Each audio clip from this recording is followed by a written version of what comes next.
everyone, welcome to my YouTube channel Kalyani's Maths Academy where we turn confusion into clarity। तो olympiad की एक series हमने शुरू की थी जिसमें हमने बेसिक कॉन्सेप्ट्स फाउंडेशन पूरा का पूरा क्लियर करने की कोशिश की है। अभी बहुत सारे मैसेजेस आ रहे हैं बच्चों की मैम एंजाइटी हो रही है एग्जाम के दिन क्या करना है, कैसे अटेम्प्ट करना है या फिर एग्जाम के पहले क्या करना है, कुछ समझ नहीं आ रहा है। तो एंजाइटी दूर करने के लिए सोचा कि यार चलो एक वीडियो ही बनाते हैं। तो ये वाला जो वीडियो बनना होने वाला है ये पूरा स्ट्रैटेजी वाला वीडियो है कि एग्जाम के टाइम पे जो on the day on the exam कैसे क्या करना है, कैसे पेपर अटेम्प्ट करना है, कौन से सेक्शन को ज्यादा प्रायोरिटाइज करना है, ये सारी वाली चीजें इस वीडियो में हम देखेंगे। इसके साथ में कॉमन मिस्टेक्स क्या है जो हमें अवॉइड करने हैं, ये वाला पूरा पार्ट इसमें हम लोग देख लेंगे। So let's get started. Alright, okay. So this is going to be how to attempt the Olympiad level 1 maths paper for the class 10. Okay. So first of all आपको ये पूरा जो एग्जाम का पैटर्न है वो पता होना चाहिए। इसमें क्या है, जो अब अगर हम क्लास 8 की बात करेंगे मैथ्स में हमें 4 सेक्शन मिलेंगे। As you know the first one will be the logical reasoning, दूसरा है मैथमेटिकल रीजनिंग, तीसरा है एवरीडे मैथ्स और चौथा है अचीवर्स सेक्शन। ठीक है, तो ये पहले वाले 3 जो है logical reasoning, mathematical reasoning and everyday maths, इसमें क्या है कि एक क्वेश्चन के लिए हमें एक ही मार्क मिलेगा। लेकिन अचीवर्स सेक्शन में जहाँ पे 5 क्वेश्चन होने वाले हैं वो एक क्वेश्चन 3 मार्क के लिए आएगा। तो टोटल अचीवर्स सेक्शन से ही हमें 15 मार्क्स मिलने वाले हैं। ठीक है, और टोटल क्वेश्चंस कितने हैं? 10, 15, 10 एंड 5। दैट मीन्स हमें 40 क्वेश्चंस होंगे जिसके लिए 50 मार्क्स है। और ये 40 क्वेश्चन हमें कितने मिनट्स में सॉल्व करने हैं? 60 मिनट में सॉल्व करने हैं। तो ये पूरा हमारा है एग्जाम पैटर्न। ठीक है, उसके बाद में प्रिपरेशन डिप, अगर मतलब एग्जाम के पहले आपको क्या क्या करना है कि पूरे जो कोर टॉपिक्स है ये सारे रिवाइज करने, जैसे अलजेब्रा हो गया, ज्योमेट्री हो गया, रेशो प्रोपोर्शन हो गया, परसेंटेज हो गया, रैशनल नंबर हो गया, ये वाले सारे उसके जो रिलेटेड टू फॉर्मूलाज हैं। अगर आप अलजेब्रिक आइडेंटिटीज की बात करोगे तो वो सारे के सारे फॉर्मूलाज आपको याद होंगे, होने चाहिए। A plus b bracket square is equal to a square plus 2ab plus b square. I hope आपने ये, मैंने जैसे पहले बताया था, 25 बार लिख के ये प्रैक्टिस करके अब आप सारे आपने रटे होंगे। फॉर्मूलाज आपके टिप पे होने चाहिए, राइट। उसके बाद में लॉज ऑफ द कंपोनेंट्स है, a to the power m into a to the power n क्या है, a to the power n into divided by a to the power n क्या है, ए टू द पावर 0 क्या होता है। ये सारे जो लॉज ऑफ द एक्सपोनेंट्स है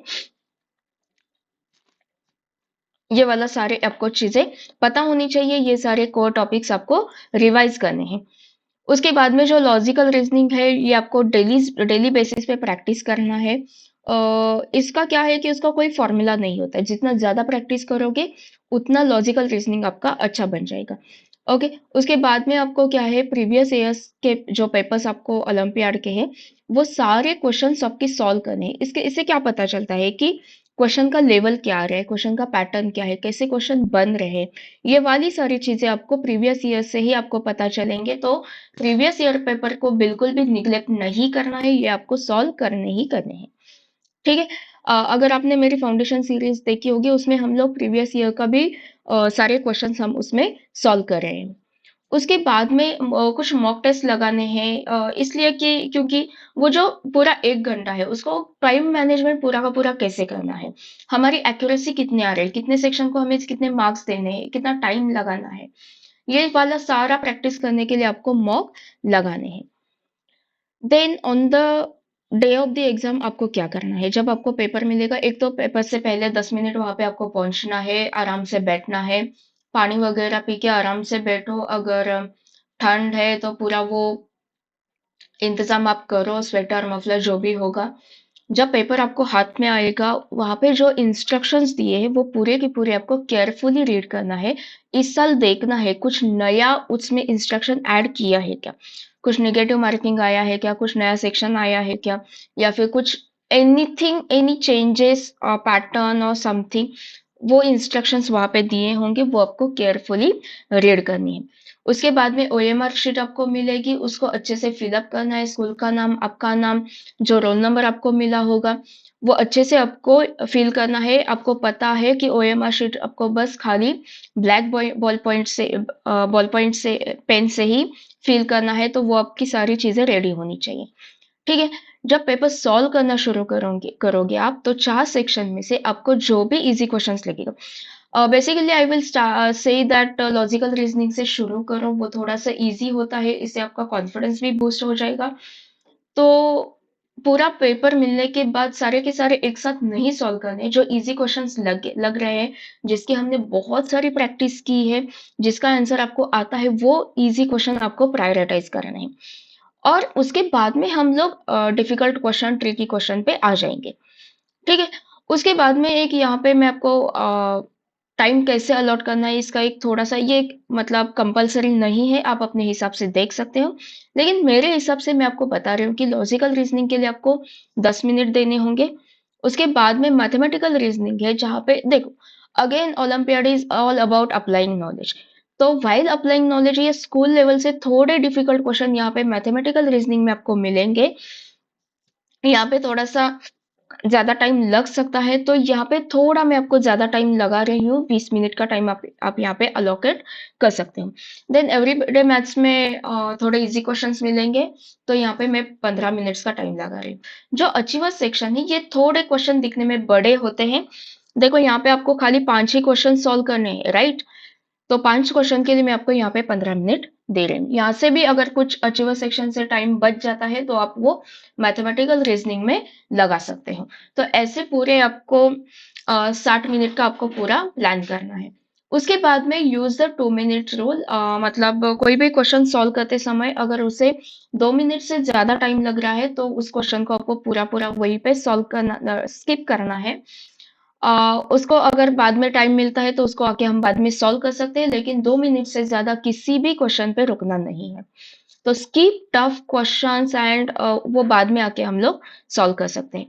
अगर टाइम मिलता है, अगर आप ओएमआर शिफ्ट कैसे फिल करते हो वो देखो, एक बार आप फिल करोगे तो वो दोबारा क्वेश्चन सॉल्व करने का कुछ मतलब नहीं होता है। लेकिन अगर ओएमआर शीट आप एंड में फिल करने वाले हो, मैं सजेस्ट करूंगी कि एंड तक कुछ मत रखो। What I used to do for my competitive exam, 5 question 10 question होने के बाद मैं ओएमआर शीट फिल करती थी। तो आपको भी वैसे ही करना है। अगर आप लास्ट तक ओएमआर शीट रख रहे हो, टाइम मिलता है, तो आप कैलकुलेशन आके चेक कर सकते हैं। कुछ कॉमन मिस्टेक्स है जो आपको अवॉइड करने हैं। जैसे मैंने पहले ही बताया है कि 2 मिनट से ज़्यादा किसी क्वेश्चन पे रुकना नहीं है। ट्रिकी क्वेश्चन पे ज़्यादा टाइम मत स्पेंड करो। वो टाइम जो है, वो आप ईज़ी क्वेश्चन के लिए लगा दो। इससे क्या होता है मैं बताती हूँ कि पुअर टाइम मैनेजमेंट की वजह से आप पहले 3 सेक्शन पे ही अटके रहते हो, और जो ईज़ी क्वेश्चन वाला होता है और जो हाईएस्ट मार्क्स वाला है, लाइक 3 मार्क्स क्वेश्चन वाला जो अचीवर सेक्शन है, वो पूरा का पूरा निग्लेक्ट हो जाता है due to poor time management. तो ट्रिकी क्वेश्चन पे ज्यादा टाइम स्पेंड मत करो, वो क्वेश्चन वहीं पे छोड़ो, इजी क्वेश्चन सॉल्व करो और अचीवर सेक्शन के लिए टाइम बचा के रखो। ठीक है? लॉजिकल रीजनिंग में क्या होता है कि क्वेश्चन तो इजी बन जाते हैं, लेकिन वहां पे क्या होता है कि कभी कभी हम क्वेश्चन सही से पढ़ते नहीं है, मिसरीडिंग हो जाता है।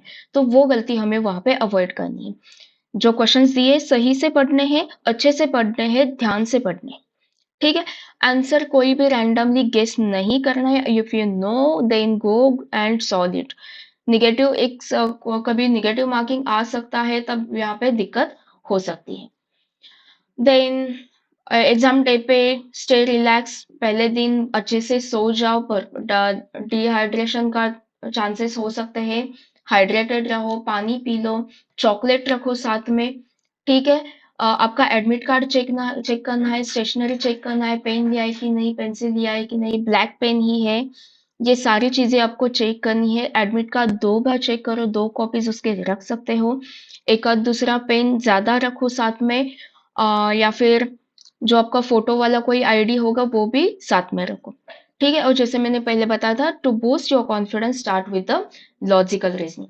सो good luck with your exam, you have got this, you are going to crack this.